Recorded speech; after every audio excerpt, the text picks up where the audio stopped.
What's up, everybody? It's your pal, the Coin Guy, coming at you with another informative video that is not going to be about coins, but there's going to be some relevance to coins, and you'll see towards the end. But today I'm going to talk to you about geography.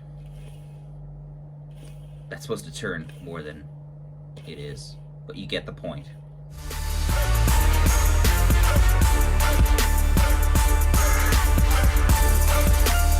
So, what do I mean today we're going to talk about geography? Well, I am an archaeologist. I've had to travel all around the world. Of course, I study coins, and different cultures, obviously different maps, these sort of things, they're all interconnected. But I have an issue with geography. You've probably all heard before variations of, different maps look different in different countries, and depending on how you look at the map, it's going to change the size of the country. So, this is kind of the standard map. We've all probably seen some variation of it. But, Canada looks a certain way. Greenland looks a certain way, right? It looks very small because of where it is. Africa looks deceptively small because of where it is on the map and, the equator and everything. And this is because of how it's projected.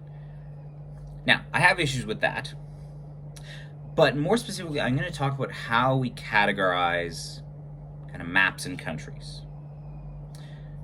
So, a good example of this, I do a lot of research on the Middle East and Central Asia. You probably see where this is going. Middle East. Well, what is the Middle East? Well, prospectively, yeah,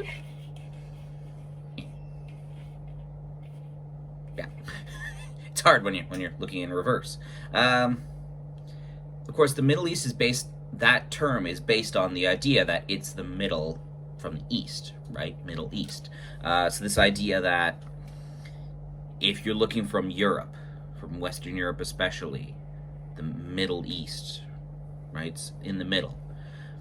But this is a problem we have because, we also sometimes hear it referred to as the Near East. And more recently, there's been a move to use the term West Asia. Now, even West Asia is problematic because then you're going with the assumption that western part of Asia. Well, western from what perspective? Right? It's very problematic.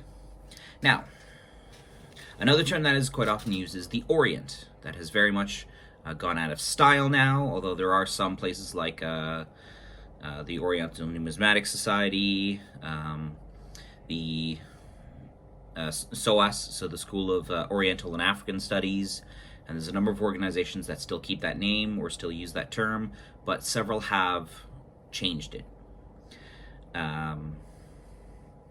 Because it has a very racist connotation. It's this idea of the Orient is just, that place over there, over yonder, where, those people who are different from us live. So, these are some of our initial problems. Now, where this comes to a head, especially with what I do, is you end up getting categorizations. So, for example, you'll see universities will say, we only cover research involving, say, Western Europe, the Mediterranean, and West Asia. Well, if you look at that on a map, that's a very small portion of the world. That's a problem, because then that means that, say, if you want to do Central Asia, you're cut off. Or if you want to do China, you're cut off. If you want to do Polynesia, Africa, South America, you're kind of limited there. So, what do we do to rectify this? What I often do is I talk more cultural than regional. So, for example, I don't say I'm a specialist in Middle Eastern archaeology. I will say I'm a specialist in Islamic archaeology, right? So then it's a little less geographic per se. I still have to use the term Central Asian, but even then I will often then say Islamic archaeology as far as China. So I try and use a very all-encompassing term. But then we get into what does this involve for numismatics? So if I, as a numismatist, want to specialize in Islamic numismatics, you will see there's a very regional aspect to it, because obviously Islam is centered around what we will call the Middle East, for lack of a better term.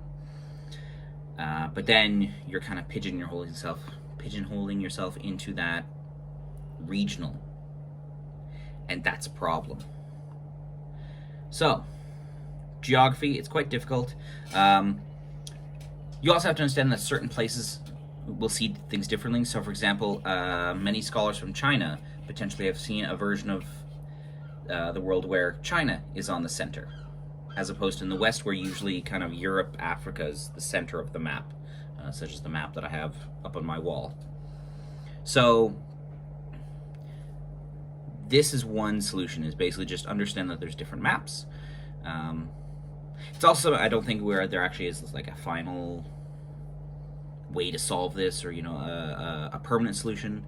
I think this is something that we have to use in concert with other things. So for example, recognizing that when I see them say the Middle East, I am referring to a special place.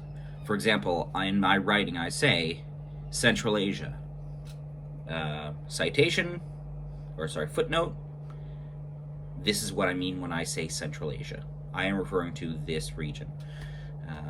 When I say, for example, Xinjiang, because that's it's a modern province in China, I am referring to this area. If I say Iran or Persia, for example, because that's a very controversial one, this is what I am referring to. And there you have it, just some thoughts on geography. This has also kind of been a follow-up from my timeline video, if you saw that one. If not, go check it out, because these are some of the issues that we deal with in modern academia. So I hope you enjoyed this. If you have any comments or questions, send me a message, write a public comment, pigeon mail. I accept all forms of communication.